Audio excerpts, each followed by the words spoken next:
नमस्ते। मैं प्राध्यापक शिरीष कुलकर्णी बड़ौदा की महाराजा सयाजी यूनिवर्सिटी में प्राध्यापक रहा। बाद में सरदार पटेल यूनिवर्सिटी में वाइस चांसलर रहा। आज मैं एक अलग ही विषय पर बात करने जा रहा हूँ।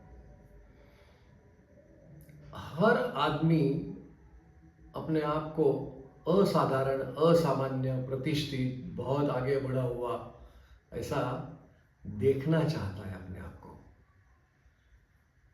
वैसे ही एक आदमी की हम आज चर्चा करने वाले हैं।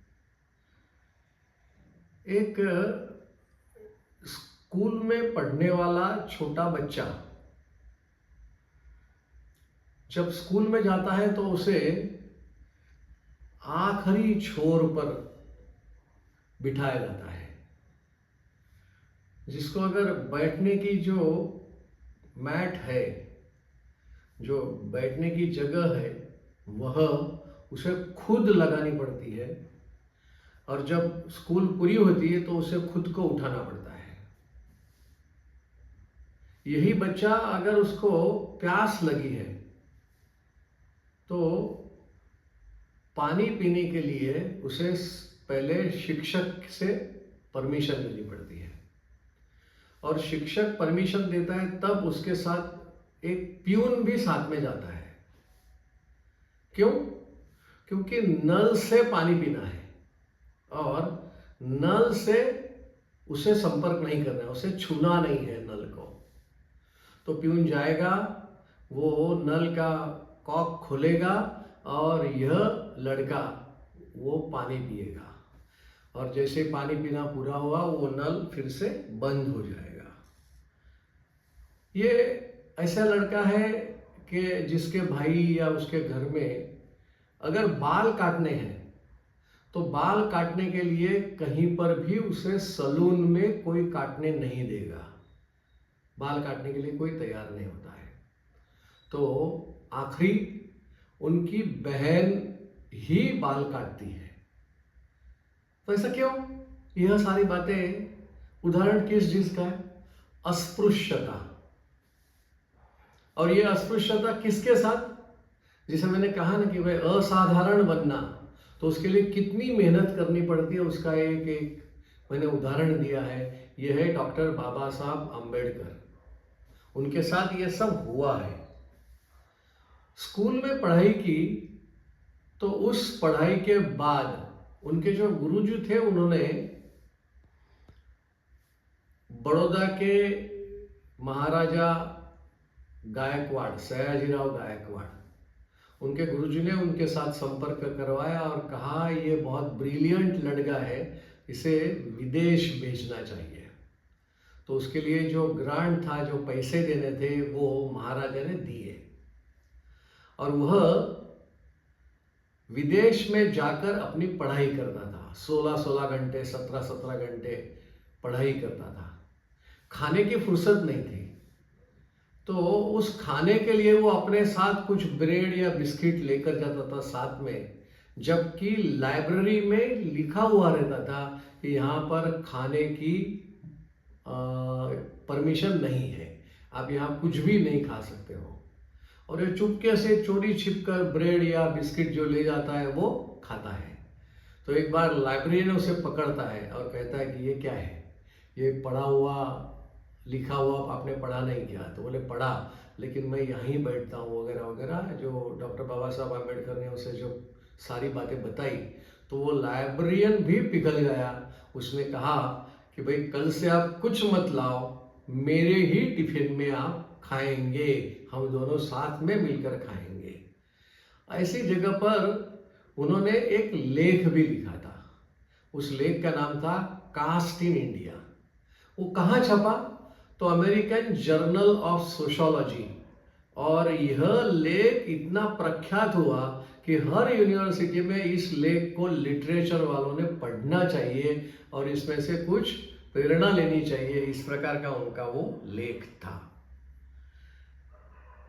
ये इंसान, उसके बारे में महाराष्ट्र के डॉक्टर गोखले, उन्होंने एक किताब लिखी है उस किताब में उन्होंने, उस किताब का नाम है डॉक्टर बाबा साहेब आंबेडकरांचे अंतरंग, ऐसा लिखा है।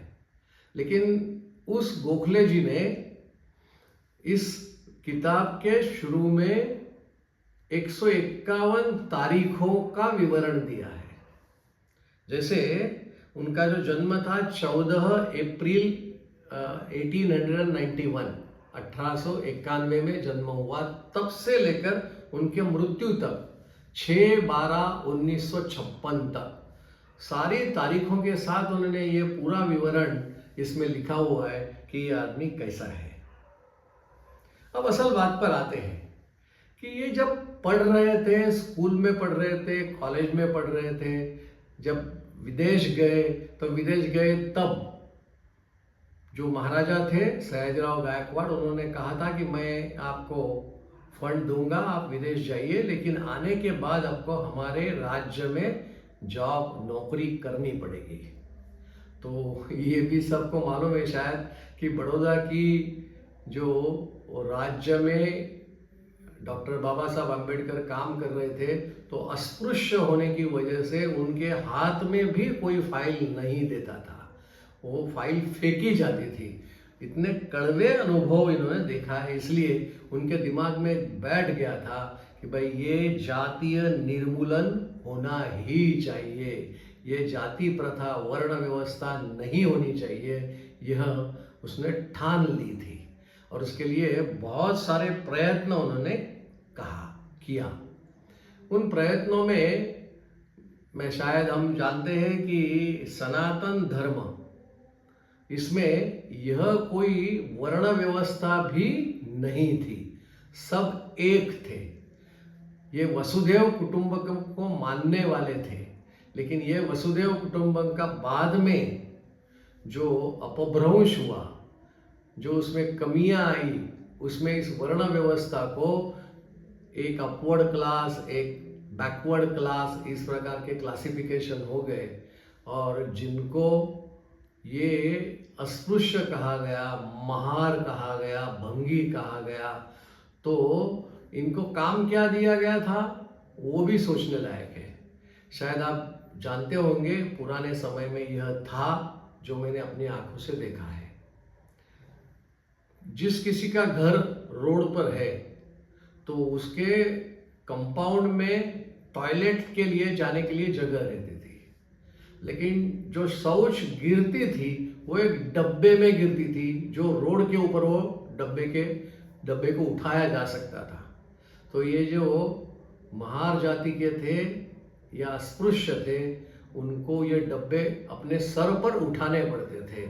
इस प्रकार की व्यवस्था यहाँ थी, और इस व्यवस्था से बहुत ही अन्याय समझते थे डॉक्टर बाबा साहब अम्बेडकर। आपको शायद कल्पना नहीं होगी कि डॉक्टर बाबा साहब अम्बेडकर ने, भगवान श्री राम ने सीता को त्यक्तता करके छोड़ दिया।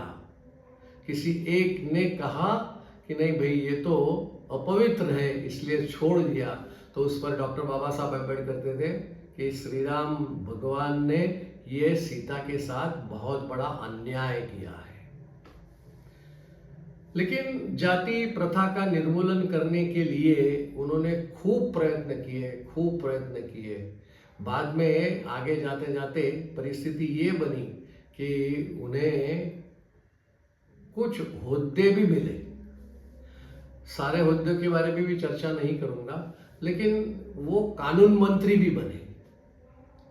आपको शायद पता नहीं होगा, कानून मंत्री बनने के बाद वो बंधारण यानी कॉन्स्टिट्यूशन ऑफ इंडिया बनाने की समिति के अध्यक्ष बने। उन्होंने कॉन्स्टिट्यूशन बनाया।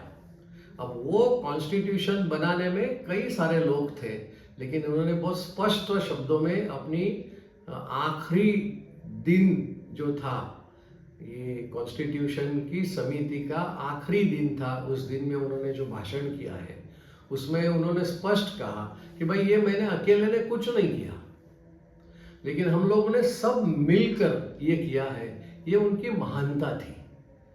लेकिन उसमें भी देखिए आजकल जो हम देख रहे हैं, कई पॉलिटिकल पार्टीज के ऑफिस में डॉक्टर बाबा साहब अम्बेडकर का बड़ा फोटोग्राफ रखते हैं, लेकिन क्या उस डॉक्टर बाबा साहब अम्बेडकर के प्रिंसिपल्स को फॉलो करते हैं? कई पॉलिटिकल पार्टीज के बारे में हमने देखा है कि कॉन्स्टिट्यूशन की किताब लेकर दुनिया भर को दिखाते रहते हैं, तो क्या वो भी ये फॉलो करते हैं? जब डॉक्टर बाबा साहब अम्बेडकर इलेक्शन लड़ रहे थे, तब इन्हीं पार्टियों ने उनको जीतने नहीं दिया और इस प्रकार की पॉलिसी रखी कि डॉक्टर बाबा साहब अम्बेडकर को कभी भी इस इलेक्शन में जीतने नहीं देंगे। देखिए, जब आखिरी उनका भाषण था, उस भाषण में उन्होंने कहा कि भाई मैंने इस कॉन्स्टिट्यूशन में यह व्यवस्था रखी है कि ये कॉन्स्टिट्यूशन का अमेंडमेंट हो सकता है, लेकिन आजकल कुछ भी हुआ, इतनी बार 2014 से पहले करीब 50 के ज़्यादा कॉन्स्टिट्यूशन में बदलाव लाए गए। फॉर एग्जाम्पल एक छोटा सा उदाहरण देता हूं। एक प्राइम मिनिस्टर ने, जबकि कॉन्स्टिट्यूशन में सेक्युलरिज्म नाम का शब्द था ही नहीं, धर्मनिरपेक्ष यह शब्द था ही नहीं, लेकिन फिर भी करीब 1971 में इस शब्दों का अंदर लाया गया। फिर हम कहते हैं कि हम तो डॉक्टर बाबा साहब अम्बेडकरों को विचारों को मानते हैं, तो उन्होंने कहा उन्होंने बहुत स्पष्ट रूप से कहा था कि भाई इस्लाम धर्म जो है वो सिर्फ इस्लाम के सिद्धांतों को मानता है, उसका ही समावेश उस धर्म में हो सकता है, बाकी लोगों को उसमें प्रवेश नहीं मिलेगा। इसलिए वो कहते थे कि भाई कभी भी अगर देश का विभाजन करना है तो मुस्लिम्स को उनके राष्ट्र में भेजो, उनके देश में उनको जाने दो, यहाँ मत रखो, क्योंकि समस्या वो आएगी, जो आज हम देख रहे हैं कि वो समस्या है। देखिए, जो बातें उन्होंने कही थी वो उनकी फिलॉसफी, स्वतंत्रता जैसे सिद्धांतों को ध्यान में रखते हुए वो आगे बढ़ते थे। तो उन्होंने क्या कहा कि भाई 26 जनवरी 1950 को राजकीय लोकशाही मिलेगी, लेकिन इस लोकशाही का कोई मतलब नहीं है। क्यों? क्योंकि इसमें सामाजिक लोकशाही नहीं है।